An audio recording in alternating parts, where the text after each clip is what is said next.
അവിടുന്ന് വൈകുന്നേരം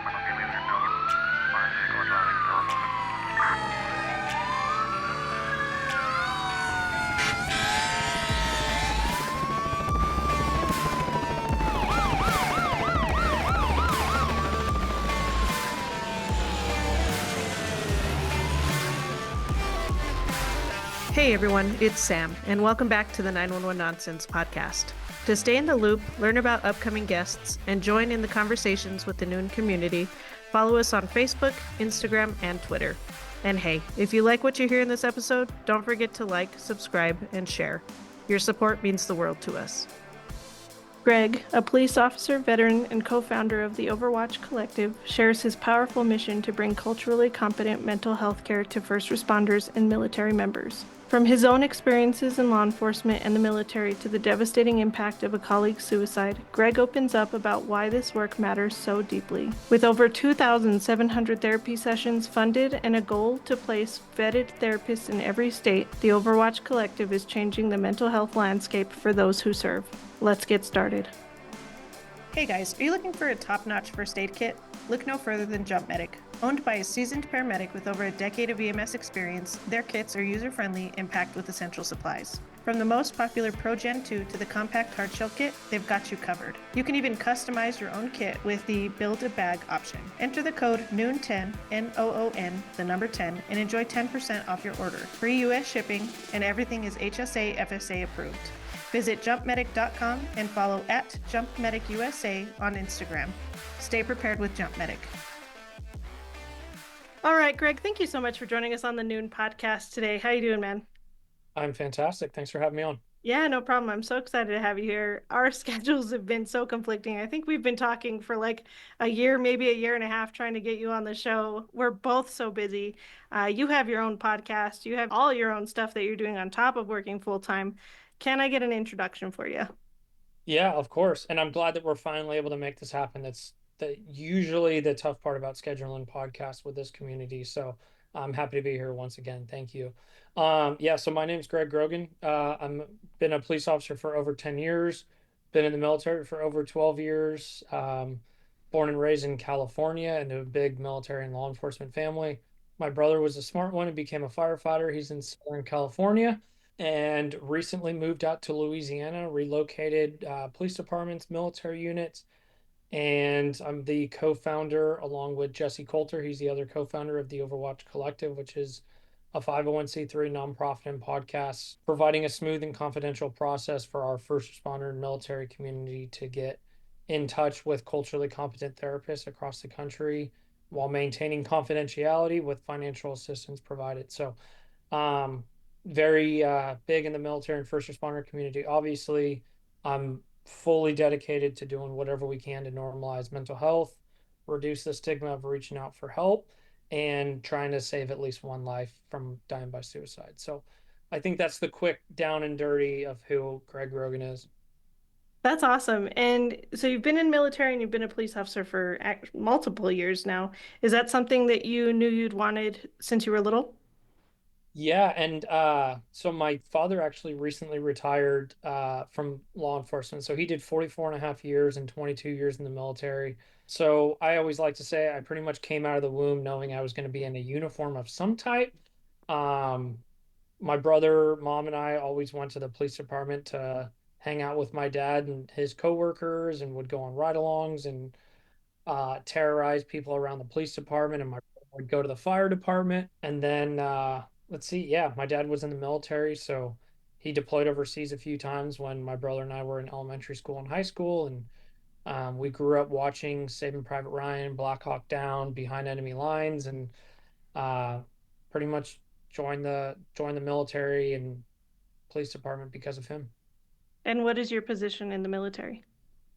So I got out of the Marine Corps as a E5 sergeant. I was a squad leader after our last deployment. And then now I'm in the Coast Guard Reserves and I'm a E6, petty officer first class, and I'm a maritime enforcement specialist, which is a fancy military occupational specialty for military police, essentially. Oh, that's really cool. That's neat.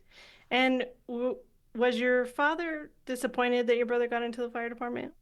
No, he was actually like, you're the smart one. Yeah, yeah. So, and it's funny the rivalry that, and you know this very well, right? The rivalry that cops and firefighters have. And do you know what cops and firefighters have in common? Everybody wants to be a firefighter. Go. Yeah. So when you see them working out, washing their trucks, sleeping in the middle of the night, and then you're trying to eat in your patrol car, spilling Chipotle all over your uniform, running to BS calls. Yeah, but he supported my brother, and I think we all know that he made a good decision. That's awesome. I don't know if you watch a lot of social media videos or not, but have you seen the one where the firefighters are in the building and they shoot the water balloon at the two cops sitting in the parking lot? Yes, yeah, I love it, and I love like obviously you have like the little rivalry, the banter and everything, but at the end of the day, like you all have fun with each other. And I know when I was in California, I had a really good relationship with all the firefighters and would go over to the firehouse and play ping pong, or they would invite me over for supper, or they'd let me use the hose on like our fatality vehicle collisions to like spray off the unfortunate like brain matter and blood and all that stuff. So had a lot of fun with them.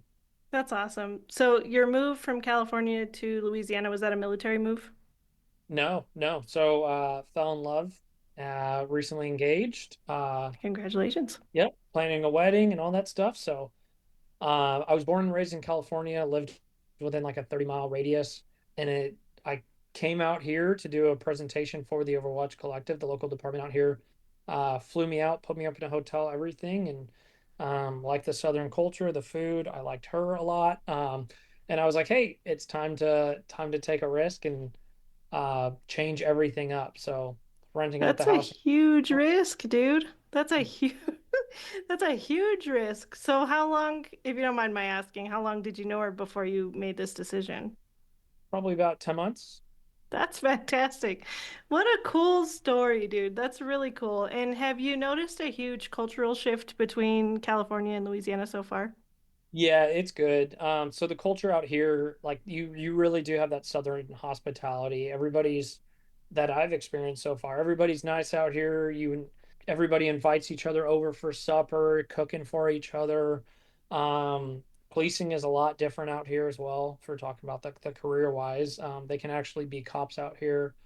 California, you're restricted a lot of what you can do in law enforcement, and you're very, very timid on the job, because you don't want to go to jail, you don't want to be on the news, you don't, there's a lot that goes on with it. So, out in the South, it's very, hey, I'm telling you to get out of the car, I'm telling you to get on the ground. If you don't do it, we're going hands on, and I'm going to force you to do it. Where in California, it was like the stop right there, get on the ground, please get on the ground. Is there anything I could do or say to make you get on the ground? Like basic police academy, like you would teach a brand new police officer.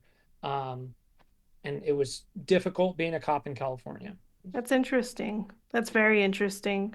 So what is your opinion on, have you seen how like the police force works in like the UK, for example, where they don't even carry weapons? Yeah, I'm out. That's interesting, right? And it like I think for a while it really did work, but they're seeing an increase in violence over there where their deputies or their police officers are actually getting stabbed or shot. So I think we're going to see a change in the next probably hopefully few years instead of several years where they're actually changing to carrying weapons to protect not only themselves but also other people, you know what I mean? Yeah, I would hope so, because if you have people that are trying to do the job and be good people, and then you're getting stabbed and shot, like it's difficult. And I always joke, like out in California, like my first three bullets in my gun were blanks just to make sure they knew I was serious. Like that was the running joke in California. And like, because the last thing you want to do is have a bad shooting, or like God forbid it turns into a race thing. The last thing any cop in California wants to do, I'll tell you this right now, is use deadly force or go hands on with somebody, or it's bad. And is that because they're getting in trouble for it? We're seeing a lot more cops getting put in prison, right? Because of murders, basically, or increased issues. So is that what you're saying that they're having a hard time with?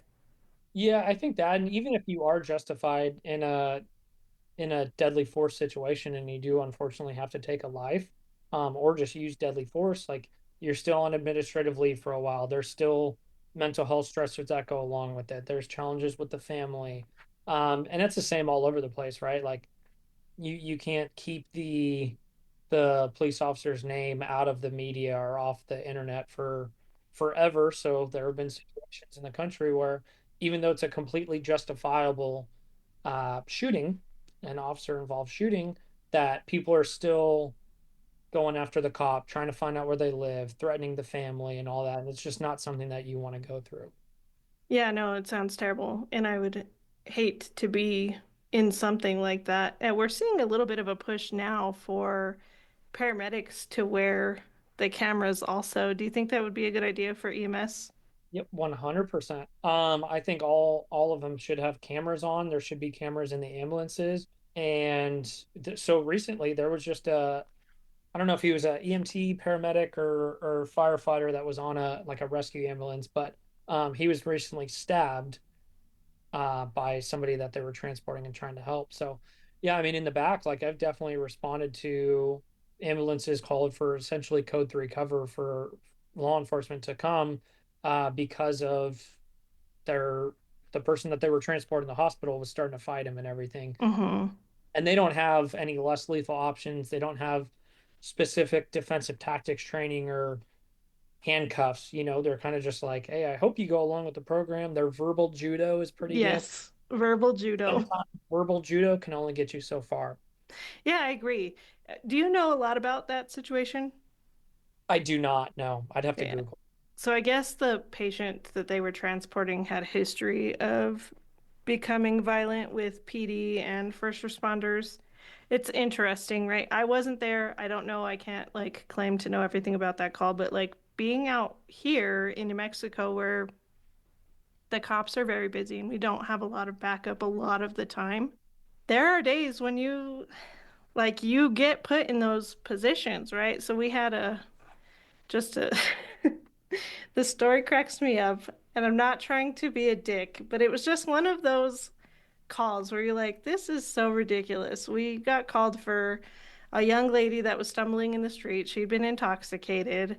Um, PD didn't feel that she was safe to be out in the streets by herself, so they called an ambulance. Now, is that justified or is it not justified, right? What we're going to do is we're going to take her to the hospital where she's going to get put in triage, where she's then going to probably walk out, right? Because you can't force her to go into the hospital. It doesn't matter how intoxicated she is. We can't force her to stay there, right? So it was two police officers, and they were like, okay, we're gonna walk you over to the ambulance. Let's go. And she pulls her hair tie out, and she's super upset because she doesn't want to go to the hospital, and she throws it at the female officer. And I was like, okay, cool. Like, that's assault. We're not gonna, we're done here, right? Nope, the two officers were cool. They're like, okay, stop messing around. Let's go. Well, she breaks free of the police officers and she tries running. So I was like, okay, well, she's good enough to run. Like, we're good. We don't need to worry about this, right? So the male officer at that point gets a little irritated and he grabs her by the arm and he walks her over to the ambulance. So I'm like, dang it, we're gonna have to take her. Like, what a trip. You know what I mean? And I get in the back of the ambulance and he brings her up to the back of the ambulance and she turns around and clocks this police officer in the face. And I was like, oh, she just bought herself a jail ticket, right? Like, so he arrests her, and I was like, do you want an ice pack, buddy? Like, I'm so sorry. I don't know what else to do. But imagine she's already riled up. Nobody's riling her up. Now putting her in the ambulance where she's not handcuffed, she's not restrained, she's not been searched. Who knows what she has on her? And then driving this maybe even just 5 to 10 minutes drive over to the hospital. That's the situation that we're being put in. And with history of already assaulting police officers, like where is the line that we're supposed to draw for these people? You know what I mean? Yeah, no, I get you. And right away when you started out with that story, I'm like, I've been there as a cop where you're not trying to arrest her for being public intoxication, right? So we're like, oh yeah, call the ambulance, danger to herself for her intoxication level and for her safety, she can't be on the street. Perfect, the ambulance will take her, we can go back in service and go hang out, right? That's how the cops were probably thinking. Yeah. When they threw something at them, they're like, oh, that pisses me off, but I still don't want to do the paperwork. I might be getting so, and then ultimately when you get punched in the face, that's when you're like, okay, now I can't really do anything about it. Um, but yeah, I think that's just one of those things where it's like you never really know how people are gonna act when they get in the back of an ambulance, right? And you have such limited amount of resources to protect yourselves. It's pretty dangerous, and I don't think a lot of people really talk about it that much. And there is case law out there through the U.S. Supreme Court with that shows that we can only do a pat search of the persons for weapons or immediate contraband that we can like immediately recognize as a weapon. We can't go through people's full pockets. So there is kind of that concern too, where it's like, hey, like we're kind of handing this person off to uh, these people in this ambulance that we cannot 100% guarantee they don't have a weapon on them. So it's difficult. It's a challenge. That is difficult. And how do we change this system, right? Do we arm our paramedics and our EMTs, or do we focus more on PD transport? And do they transport to the hospital, or do they transport to a drunk tank or to a mental health facility? You know what I mean? Like, there's Yeah. so many factors that could be involved, and it's really unfortunate that he had to die while doing a job that he loved doing and getting up every day to go to, you know? Yeah. Yeah. And unfortunately, like other things in our careers as first responders is a majority of the time it's all reactionary, right? There's not much proactivity that we see. No. Unfortunately, stuff like this improves after an unfortunate, shitty situation like what we just encountered. Um, so yeah, I think that's one of the things. But yeah, I've said it from the beginning. I always think that for every fire engine, fire truck out there, there should be a firearm, maybe in a lockbox in the front of the rig or something that the captain has access to or something. But I mean, we've seen firefighters get attacked or get shot at or get injured, and they have no way to really protect themselves either. Right. And that's an interesting perspective. I don't know that I don't know that I even agree to EMS carrying a gun. I mean, maybe a knife because if they're close by, you know what I mean? And if you're in the rig and you have somebody with a gun, at least you're close enough that you can do some damage beforehand. But even then, it's a scary thought, but it's one that needs to be addressed. You know, we're at that point where we're seeing enough injury. I think one of the other problems, and without putting EMTs in like vibrant, ridiculous colors, is that we're seeing some EMS colors that are like the black and the dark blue that kind of mimic police officer uniforms as well. That can be an issue that could be addressed. Like, this is a first responder, EMT, firefighter, you know what I mean? And I don't know if that would help prevent some of the injuries that we're seeing also. Yeah, maybe, Yeah. who knows? But yeah, I mean, it's also terrible to think too that you can't resemble a police officer uniform because then you're going to be your chances of being attacked or scrutinized are greater just because of the uniform that you wear, you know? Yeah, it's a sad thought. I agree 100%.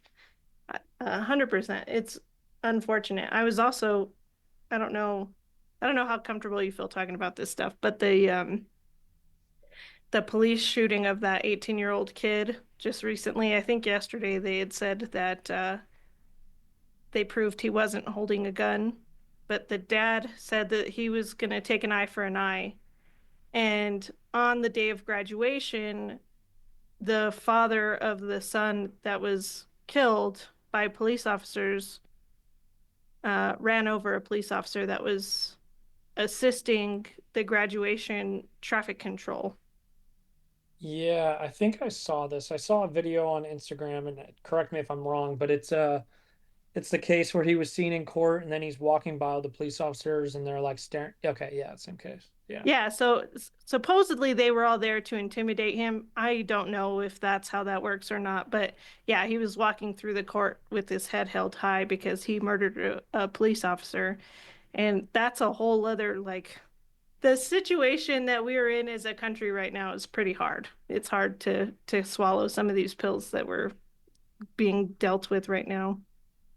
Yeah, and it's a challenge specifically as a police officer in California. I saw it a lot, like they restrict what law enforcement can do to people and not going to jail. And COVID was a big thing, right? Like people were in possession of stolen vehicles, stolen firearms, committing these violent felonies, and they were not allowed to jail.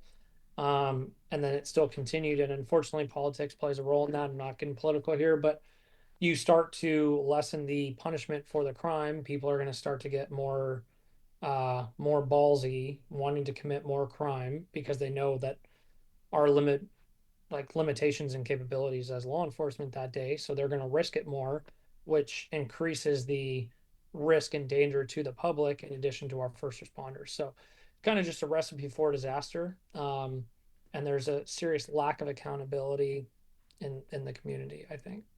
And do you think that it not only from the people of the community, right, but do you think that's also stemming from some of the judicial parts of our systems I do. not holding account? I see that a lot here. I see that a lot here in New Mexico where somebody will stab somebody. Or, for example, we had a kid who was shot and killed not that long ago by another kid. And because he was, I want to say he was 16 or 17, right? And because he was that age, he was not tried as an adult. And I mean, this was like maybe a year ago, and he's already back in public school. He killed somebody with a gun that was stolen that he found at his parents' house and is already back in public schools. How scary is that? Yeah.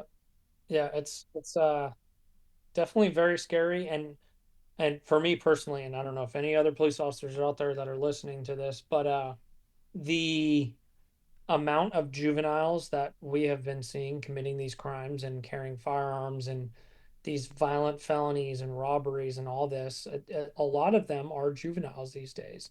And it's crazy. Like, I think it was New York recently or somewhere I saw on social media that there were two police officers that were doing like security in New York. I want to say Times Square area or something, and they were randomly attacked by a group of people, and a majority of them were arrested, and a few of them were like 14 or 15 years old. But you have all these, it's like this younger generation now, or all these 13 to 15, 16-year olds that are carrying firearms, that are thinking they're invincible, that are thinking they're not going to get tried as an adult. So they're out here doing all these heinous, violent crimes. Um, and it's not good. It's a recipe for disaster. Yeah. And the thought is to protect them, right? And they made a mistake, but they'll grow out of it, right? They'll become adults and regret these decisions. But I think if there's no punishment in the beginning, it is going to just be a continued factor. And you talked about COVID. I didn't even think about that from a police perspective, right? Because I know the EMS side and I know the medicine side, but hearing that side with police, especially in California, that's nuts. And I knew that during the fires that were happening just recently, that a lot of people were pretending to be either firefighters or police officers, were actually going and stealing from a lot of people's houses during this time. And that blows my mind too. Like, how do we prevent this from happening? It's not like we can produce more police officers all of a sudden and make it happen. And I don't know, I can't speak for California, but we've seen huge pay increases for police officers here locally because we can't staff enough police officers. And pay alone isn't going to fix the issues that we're having, though it may be enticing for some. Um, there are some other processes that need to be changed in order to keep and maintain functioning police officers. Yep, couldn't agree more with you. Yeah, that's unfortunate. Sorry, we'll get off this little soapbox. So what started the Overwatch Collective? Yeah. So my buddy Jesse and I, like I mentioned, so I gave my full intro, but Jesse was active duty in the Marine Corps. He was an infantry mortarman for 4 years, did a deployment overseas, and then transitioned to the United States Coast Guard Reserves. And he's currently on active duty orders right now. Same kind of thing as me. Obviously in the military community, same thing as the first responder community. I think a majority of the time, every single person knows somebody who has died by suicide, unfortunately, right? The first responder and military community are more likely to die by suicide than the normal civilian. The substance misuse is higher, the divorce rate is higher. The list goes on. There's a lot of adrenaline and a lot of stress in our profession, so that's where we see those numbers increase. So it was Jesse's idea one weekend during our monthly drill for the Coast Guard, where he was like, "Hey, let's start a podcast." And at the time, I didn't even listen to podcasts. I didn't know what podcasts were. I didn't even listen to Joe Rogan at that point. And so we were bouncing ideas off each other. And at that point, we were living together, so we had the space, we had the time, and we were like, "Hey, let's talk about life in the military and all the dumb shit that goes on and all the fun and everything." And then forget how exactly, but we started talking about mental health and suicide, and we were like, hey, like I have the first responder experience, we both have the military, maybe we can bring people on within both communities and talk about why we're seeing a rise in these suicides. Why is there such a stigma? Why are people calling each other weak and bitches if they reach out for help to take care of themselves, et cetera, et cetera. So that's exactly what we did. We started it originally just as a low key podcast, and then we received a lot of positive feedback, and people were saying, like, hey, this helped me a lot. This is great. This is the stuff that nobody talks about. And we kept it very raw. Like I mentioned, we don't do any editing. We don't, we talk about anything and everything other than politics. So we have episodes on there about suicide attempts, losing people to suicide, anything you name it. And then people started donating to us, and we were like, all right, what do we do with this money? And then we decided to turn it into a 501(c)(3) nonprofit with the intent to use those donations to go towards covering first responders and service members to attend therapy sessions.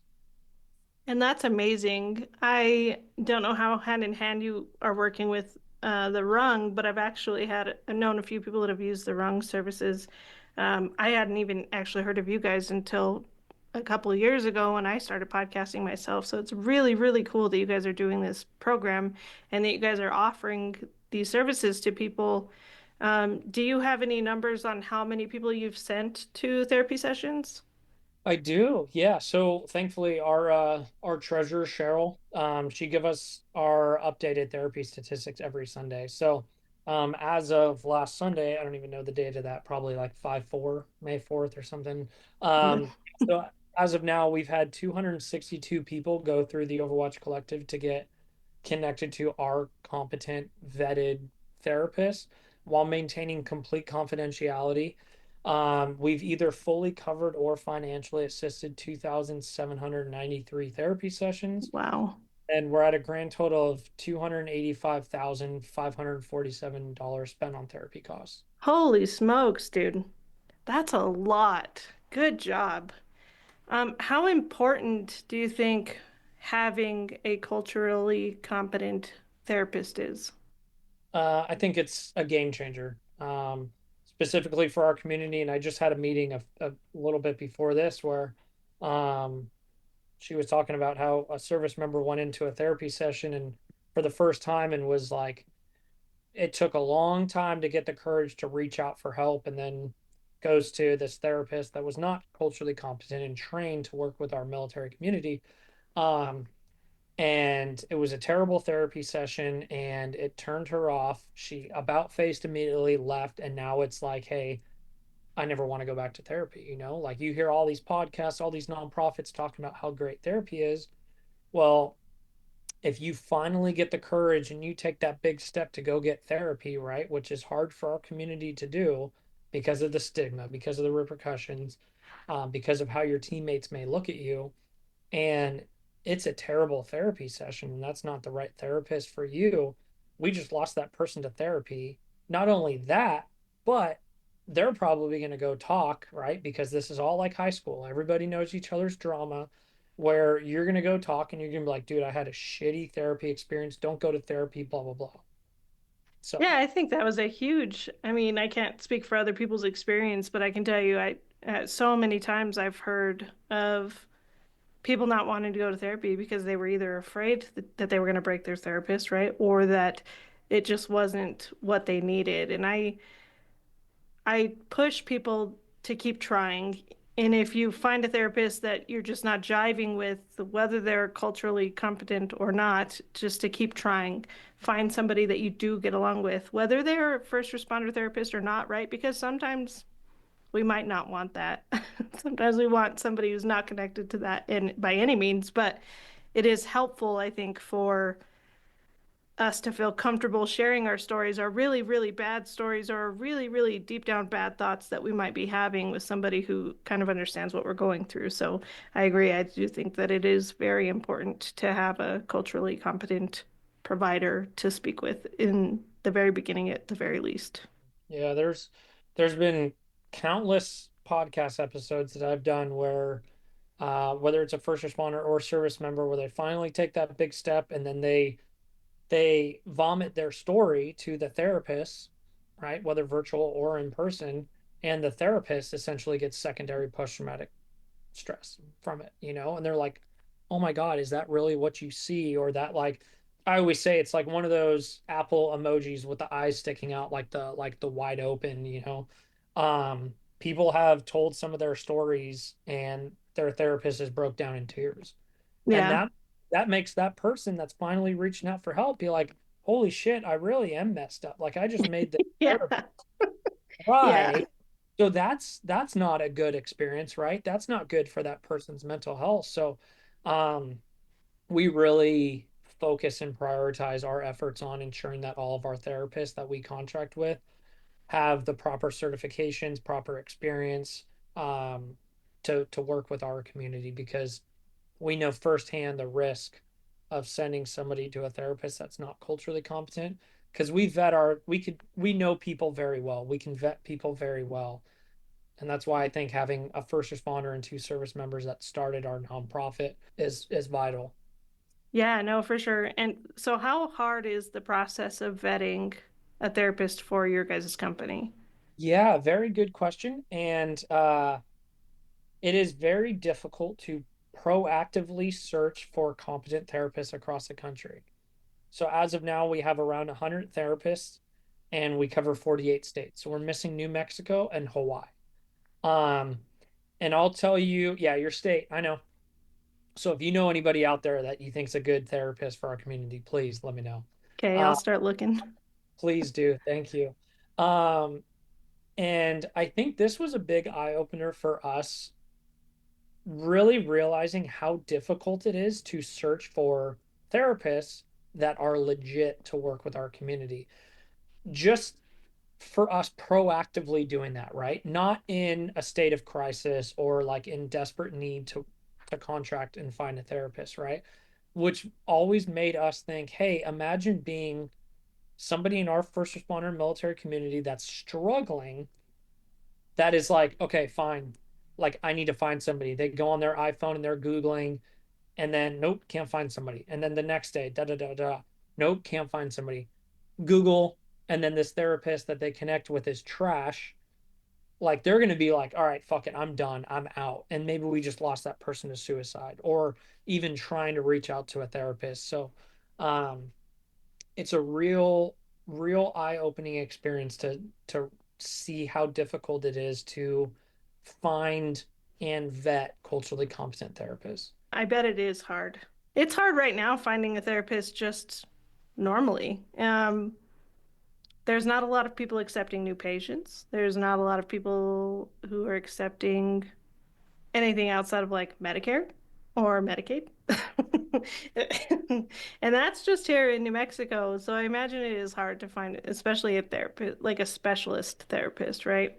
We've closed down a lot of our inpatient services here, which has caused a lot of issues for our therapy also. So, um, We don't have a lot of ground services. We're very limited, right? We have a lot of short staffing in our EMS. So on the ambulances, we have short staffing in flight, we have short staffing in the hospitals, and we have like maybe 7 or 8 inpatient facilities in the state of New Mexico. So if we have a patient on one side of the state that is psych and requires inpatient services, a lot of the time they're getting flown via helicopter or fixed wing airplane. That is insane to me. And I don't know if insurance covers it. I mean, I Hmm. assume insurance is covering it because we're still flying. You would hope insurance covers it, and that brings up a whole different topic, right? The insurance and with these culturally competent providers taking insurance, a lot of the time, where if you do go through your insurance, you may only get 5 to 7 therapy sessions, and then you're out paying out of pocket. Well, a lot of these therapists, and like Destiny, you just had Destiny on, where she just recontracted with us and did a rate reduction for our nonprofit, which is great, and a lot of our therapists are doing that. Um, but our EMTs, firefighters, police officers they're not making that much money, and if you're going to go to legit therapy, you're going to be paying $175 to $200 for a 50-minute session. And what are you going to do? Work nonstop overtime and then see more trauma, be away from your family more just to afford therapy. So it gets very difficult. And then sometimes with insurance, the insurance companies are like, hey, you have to provide a diagnosis of X person. And God forbid, you're going to give a United States service member a diagnosis of post-traumatic stress or bipolar, and then that's going to get reported. Yep. So nobody's going to go through that process, right? So kind of just how we think in our community. So a lot of people go outside of insurance, so they don't even have to worry about that, but then they're worried about the financial part of it. Yeah. Yeah, it's sad. It's really sad to be scared of a diagnosis and then to be scared of financial liability when it comes to services that we need for self-care. And a lot of people are just thinking, well, you signed up for the job, right? You signed up for the job, suck it up. It's hard, and it's a hard stigma to break, unfortunately. Um, you yourself have had to deal, and I'm sure all of us have, honestly, at this point, have had to deal with knowing somebody who's committed suicide. And how did that affect you, and what have you done to help yourself since then? Yeah, so his name was Ben Riney. We worked together at the police department in California, and we got hired around the same time. So his badge number was 228 and I was 230, and all of our badge numbers went in sequential order. So we just got hired around the same time. We were on the same weekend graveyard shift for a while. Um, so he died by suicide March 18th of 2018.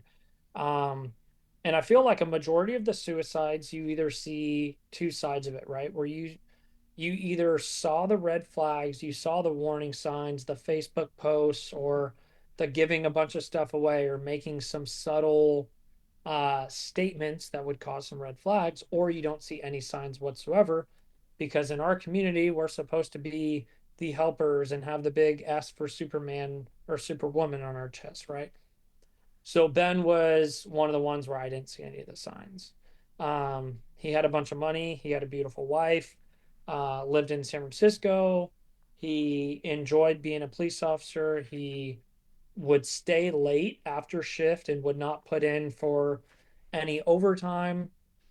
Um, he wouldn't try to do what those police officers did to you guys, where it's trying to get out of having to do the job and take a report. Um, so yeah, I didn't see any of the signs, and I was actually in the East Coast, and it was near St. Patty's Day, and I was marching in the parade. And I think it was Boston or New York, I forget exactly which one. But I woke up to a Facebook post of his police photo, and then like our thoughts and prayers, blah blah blah, and I was like, holy shit, right? Like I was just with him last week. And unfortunately, he jumped out of a moving vehicle on the freeway, and that's how he died by suicide. Um, but yeah, you just get completely got off guard, and then you ask yourself the 100 questions. You're like, all right, what could I have done? What signs did I miss? How's his wife? What do we need to do? And it had affected the entire department. It affected the fire department.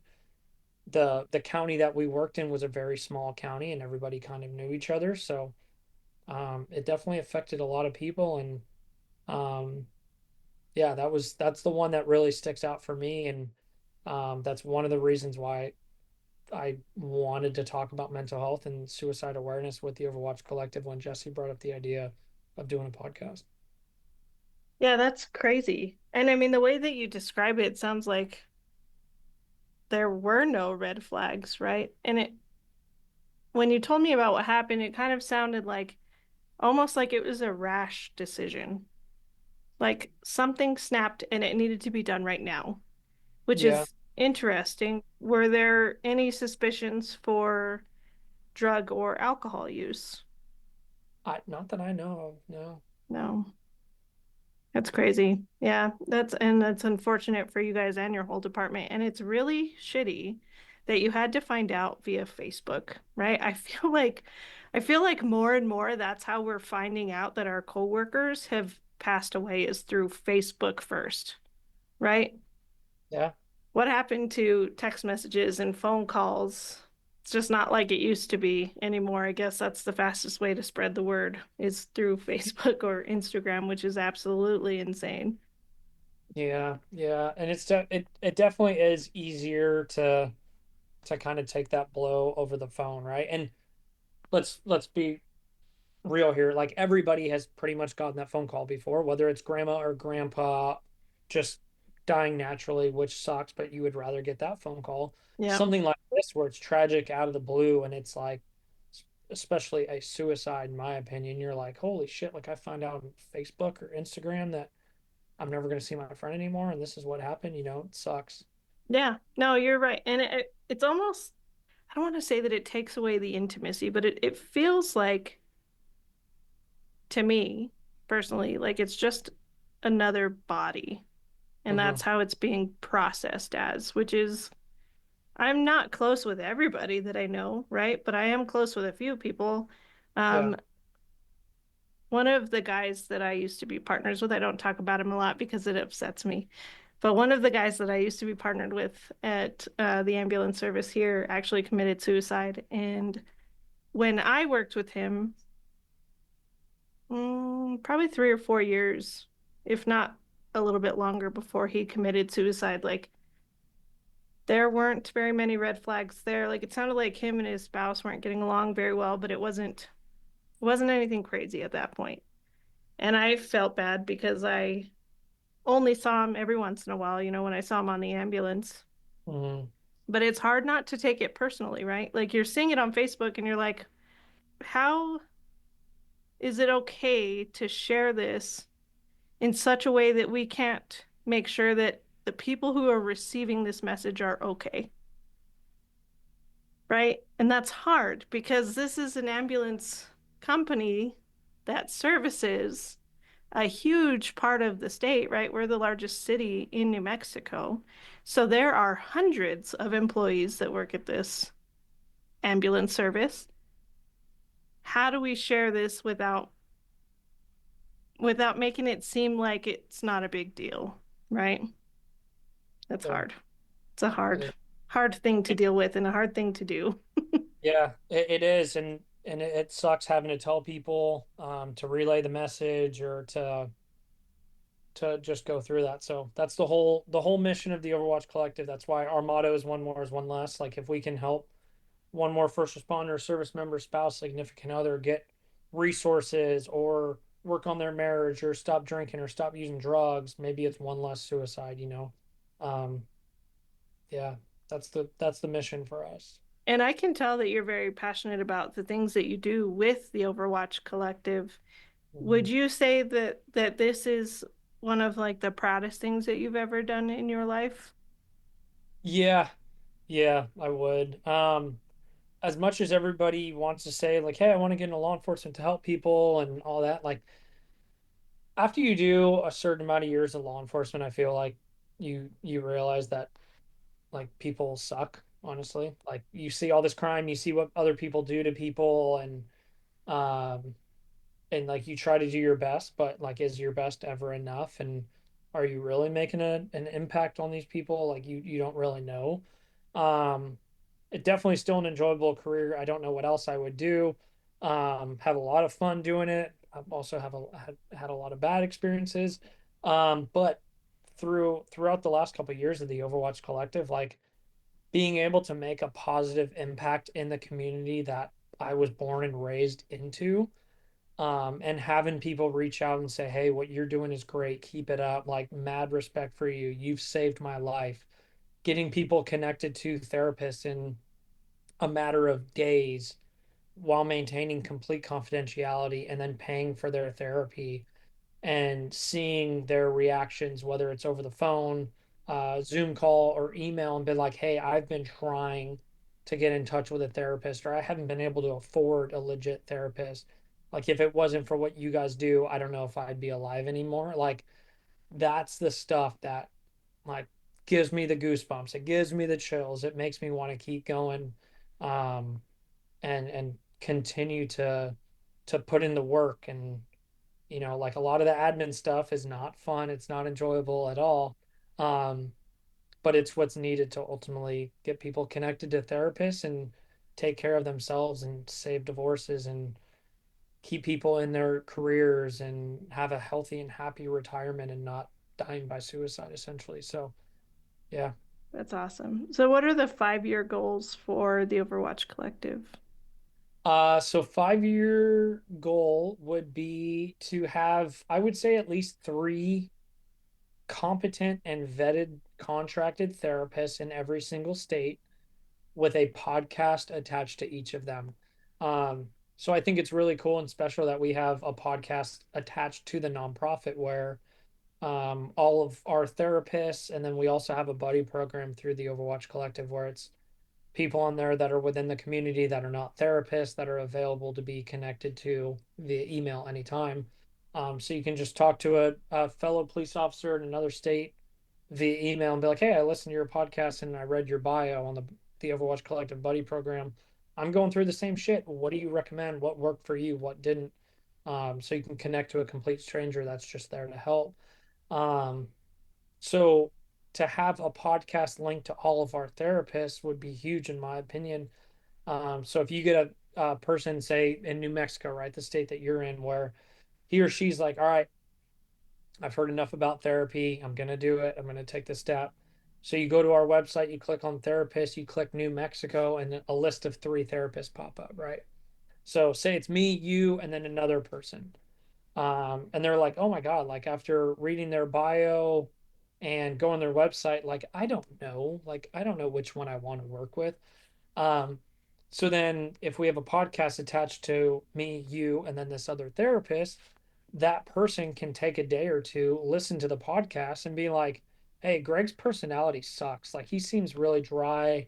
I don't want to work with Greg. Boom. That knocks Greg out of the picture. So then it's just 50-50. It's between you and the other therapist.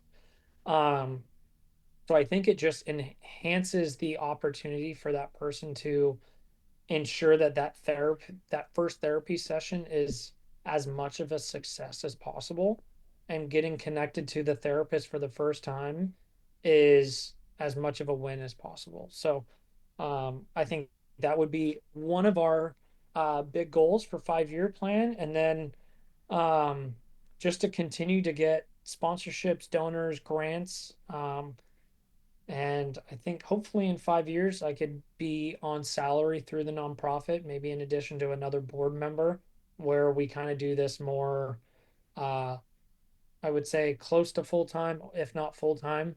Um, Being able to do speaking events, traveling to police departments, fire departments, military units, and spreading the mission, and bringing our therapists out with us from that state to go do a presentation and talking about the resources that we can provide and the quick and confidential support outside of the employment assistance program, the peer support or VA. So That's super cool, man. And I have no doubt that you guys will be able to, I mean, maybe not for New Mexico, but I have no doubt that you guys will be able to get out there. Now, for real though, I'll keep an eye out, and if I find anybody, I'll send them your guys' direction. There's a couple that I have offhand that I'm probably gonna message right now when we are done. But That's a really cool goal, dude. I think this is a good time for mental health awareness. I think that we're seeing a lot of newer first responders and providers that are coming into the careers with this attitude of my mental health needs to come first. And I think that's a good sign that we're seeing. And I hope that that continues to provide a change within our professions. And Greg, I really want to say thank you for coming out and talking today. You know, I of all the professions that I do try and get onto the podcast, police is the hardest. None of them want to come out and talk. It's a hard it's a hard profession to get to open up. And you know, saying that, like, is do you ever have any problems with your career and having this podcast and the Overwatch Collective? As far as managing or as far as No, like, like being uh, open and talking about all of these things. no, I That's good. haven't run into any problems at all. If anything, it's the opposite. Um, there were people within the county that I worked in California that if it wasn't for me going on podcasts and social media and talking about the Overwatch Collective, they may not have gotten the help. Um, and I think it's great to have people within the community that are open and vulnerable and talking about mental health and some of the hard stuff where the people that look up to them or trust them, they're going to be more inclined to be like, knock, knock, like, hey, like what you said there, like that's kind of me. Like, can I, or what do you have anybody that you recommend? So, um, no, I'm gonna keep doing it, and I haven't had any bad experiences or any negative repercussions at all. That's awesome, brother. Well, keep up the good work. I just want to give you the opportunity to shout anybody out or any programs out or talk about anything that you feel like we haven't touched on throughout this episode. Yeah, so as far as the Overwatch Collective, we make it pretty simple for our community. I know we're not the sharpest tools in the shed, so if you go on Google and you type in the Overwatch Collective, you'll find us. Obviously, social media, Instagram, Facebook, if you can follow us. We do have our own mental health app that's free to download.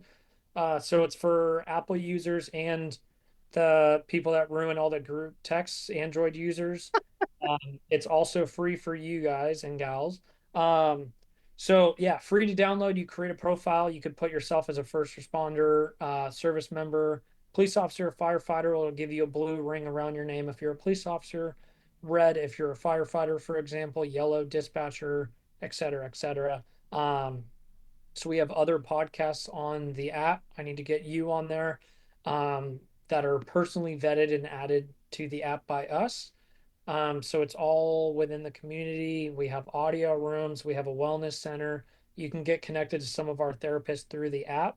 And you have the option to be Greg Grogan on the app, or you can click a button that switches it to incognito mode, and you can post or comment on any social media post through the app, and it'll say at anonymous. So, and even us, the users of the app, don't know who it is that posts that. So, yeah, all the downloads really help us there. And then it's kind of it. The podcast isn't anything crazy. We don't put too much money and time into that. We prioritize a majority of our funds to go to therapy for the community. So we're on Apple, YouTube, Spotify, iHeartRadio.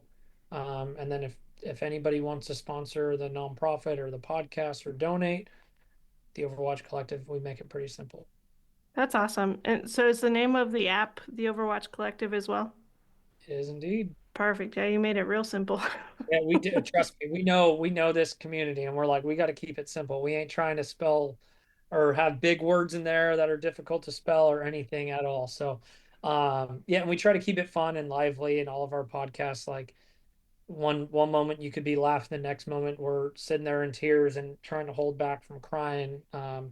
But we definitely try to have fun on the social media page, and you can't always talk about suicide and post-traumatic stress. Like today, I posted the Blue Angel video with all the Top Gun music in the background, Mhm. exciting things, and then the podcast with you. So try to keep it fun and have fun with the community while talking about some serious topics and getting people some help.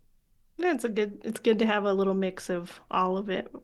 you have to. If not, you're going to burn out and yeah, you have to have fun. Do you feel comfortable if people reach out to you directly? Oh yeah, 100%. So Greg at theoverwatchcollective.com is my email address. The generic one that we kind of all have access to is the Overwatch Collective at yahoo.com. But yeah, personal one is Greg at theoverwatchcollective.com. Uh, I'm always available to come on and be a guest of the podcast. I love coming on these. I appreciate you coming on, letting me come on to share about myself and the Overwatch Collective. And then we'll have anybody on our podcast as well. Um, so yeah, or if anybody has any questions or resources or therapists in Hawaii or New Mexico, or just has a question about mental health or what he or she can do to benefit themselves or somebody else, like but the whole reason why we do what we do is to reduce the number of suicides and try to not have people in our community have to go to any more suicide funerals. That's awesome. And thank you, Greg, so much for coming out onto the 911 Nonsense podcast today. It's been a phenomenal conversation. I've had a blast getting to talk with you about you personally and your Overwatch Collective project, right, that you're still working on. And I really appreciate you opening up and sharing with us today. Appreciate it. Thank you once again for having me. I enjoyed it. Yeah, no problem. I hope you have a good day, Greg. You too. Thanks for tuning in. If you're enjoying the show and want to show your support, be sure to check out the new merch store on Bonfire. Find the link in the description below. Also, if you have any guest suggestions or if you're interested in being a guest on Noon yourself, visit the website at www.samspursuit.com to get in touch.